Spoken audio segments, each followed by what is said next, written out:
Salam sejahtera, nama saya Mugilwanan Weerasenan. Nombor metrik UKM saya ialah P136237. Terdapat beberapa teori yang terlibat dalam penghasilan projek inovasi kami, iaitu teori kognitif. Modul tersebut dirancang dengan mempertimbangkan cara-cara di mana pelajar menerima, memproses dan menyimpan maklumat. Penggunaan kod QR boleh membantu mempercepat pengaksesan kepada maklumat, meningkatkan pemahaman dan merangsang aktiviti kognitif pelajar. Teori kedua yang terlibat dalam modul ini ialah teori konstruktivisme. Modul ini boleh direka untuk memberi peluang kepada pelajar untuk membina pengetahuan mereka sendiri melalui pengalaman interaktif dengan kod QR. Aktiviti-aktiviti berbentuk pembelajaran berasaskan projek dan keterlibatan pelajar secara aktif dapat diterapkan dalam modul untuk merangsang proses pembinaan pengetahuan. Teori ketiga yang terlibat ialah teori behaviorisme. Penggunaan kod QR dapat diterapkan sebagai ganjaran atau penguatan positif dalam pembelajaran. Pelajar yang menggunakan kod QR untuk mengakses maklumat mungkin akan menerima ganjaran atau pengiktirafan yang dapat memperkuat tingkah laku pembelajaran mereka. Secara keseluruhan, modul inovatif dengan penggunaan kod QR Bestari dalam pengajaran dan pembelajaran direka dengan mempertimbangkan prinsip-prinsip teori kognitif, teori konstruktivisme dan teori behaviorisme untuk memastikan keberkesanan pembelajaran pelajar. Okey, seterusnya saya Rosman binti Masnib, nombor metrik P136492. Okey, seterusnya bahagian pedagogi. Pembelajaran berpusatkan pelajar, iaitu modul dengan kod QR dapat dirancang untuk membolehkan pelajar mengakses maklumat dan bahan pembelajaran mengikut keperluan dan kebolehan mereka sendiri. Ini mempromosikan pembelajaran yang dipandu oleh pelajar dan memberi mereka kawalan terhadap proses pembelajaran mereka. Yang kedua, pembelajaran berasaskan teknologi. Penggunaan kod QR adalah contoh teknologi yang dapat memperkaya pembelajaran. Dengan mengintegrasikan teknologi ke dalam modul, pelajar dapat memiliki pengalaman pelajaran yang lebih menarik dan interaktif. Yang ketiga, pembelajaran aktif. Kod QR dapat digunakan untuk mencipta aktiviti pembelajaran yang aktif. Keakhir, iaitu pembelajaran kolaboratif, iaitu penggunaan kod QR boleh merancang kerjasama di antara pelajar. Baiklah, seterusnya saya Nurul Zafirah binti Muhammad Razi, nombor metrik P135369 akan membentangkan tajuk teknologi. Kumpulan kami menggunakan QR Code sebagai medium pembelajaran. Kod QR di dalam bilik darjah membolehkan guru mencipta suasana pembelajaran digital yang akan menampung gaya pembelajaran pelajar dalam era digital. Dengan kod QR yang digunakan di dalam bilik darjah, pelajar boleh mengakses sumber yang tepat dan kandungan pembelajaran yang berkualiti. Apa yang diperlukan untuk membuat demikian hanyalah satu imbasan.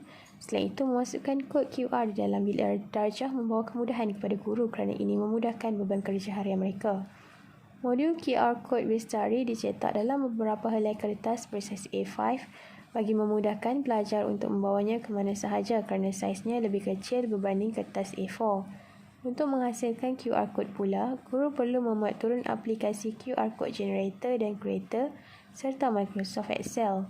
Selain itu, aplikasi Canva juga diperlukan untuk membuat kuis dan peta minda visual.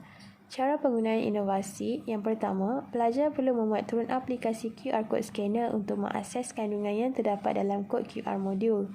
Yang kedua, QR code tersebut juga boleh dijadikan sebagai medium untuk menjalankan aktiviti interaktif seperti permainan teka-teki, kuis dan nota ringkas yang merangkumi semua subtopik. Assalamualaikum dan selamat sejahtera. Nama saya Nurul Syafiqah binti Arifin. Nombor kad matrik P134691. Baiklah, melalui QR Bestari ini, pelajar dapat mengakses nota penerangan dalam bentuk video dengan menekan link yang telah ditetapkan di dalam QR tersebut. Seterusnya, nota ringkas juga boleh dilihat dalam bentuk grafik dari pelbagai pautan website. Di antaranya adalah AnyFlip, Slipshare, Flip HTML5 dan juga Prezi. Pelajar dapat melihat nota dalam pelbagai bentuk dengan berwarna-warni. Nama saya Muhammad Izzat bin Ismudi, nombor matrik P135662. Baik, seterusnya saya akan menerangkan apa yang terdapat di dalam QR Bestari. Okay. Di dalam QR Bestari, kami ada menyediakan satu soalan ataupun latihan, iaitu Inovasi Segar Minda, yang merupakan model latihan berbentuk teka silang kata yang merangkumi bab 1 hingga bab 5 mata pelajaran reka bentuk dan teknologi tingkatan 1.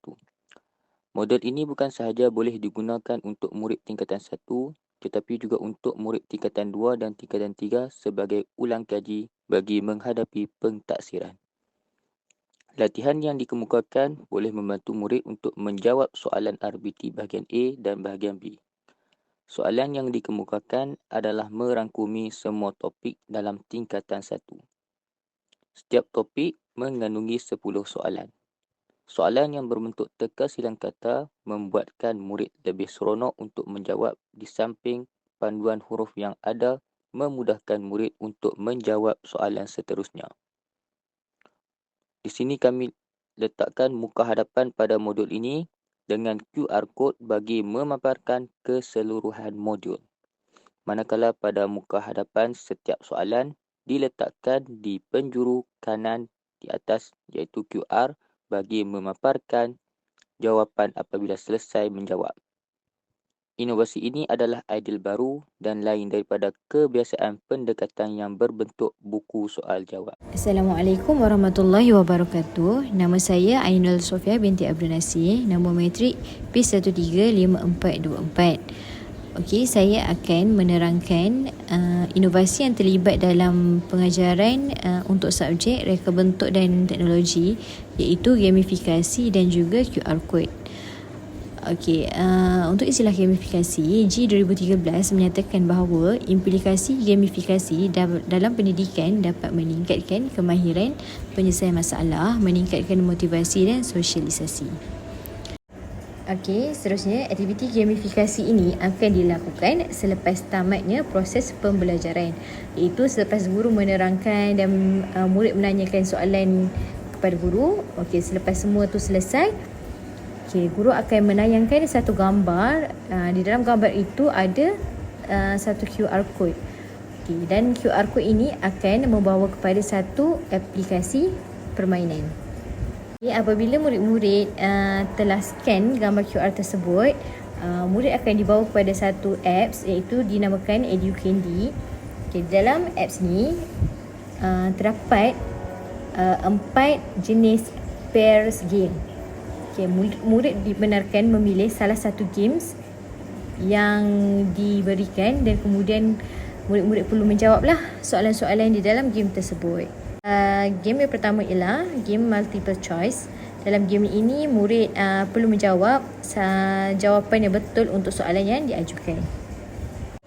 Okey, untuk game yang kedua ni, iaitu game crossword. Crossword ni murid perlu meletakkan jawapan yang betul dan melihat soalan sama ada jawapan itu dalam bentuk melintang ataupun menegak. Okey, kemudian game yang ketiga ialah match up. Match up ini murid hanya perlu matchkan jawapan kepada soalan-soalan yang telah diberikan. Okey, soalan telah disediakan dan murid perlu tarik je jawapan tu, letakkan dekat tempat yang betul. Okey, dan yang terakhir iaitu game memory game.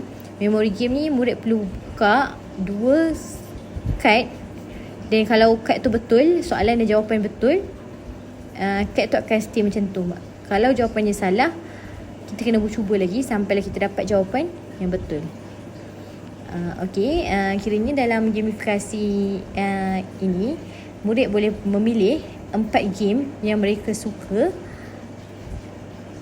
dan boleh bermain sambil menjawab soalan yang berkaitan dengan pembelajaran. Akhir sekali, game yang telah diciptakan oleh guru ni, game-game semua ni menggunakan QR code. So murid hanya perlu scan QR code yang telah diberikan dan akan dibawalah kepada game-game yang telah dicipta oleh guru. Bagaimana kita tahu, game merupakan satu perkara yang menyeronokkan bagi menambah lagi minat murid terhadap pembelajaran, dan bagi murid menyukai satu subjek tersebut, kita bolehlah menambah game untuk mereka bermain, tapi dalam masa yang sama mereka juga akan belajar. Sekian daripada saya. Terima kasih.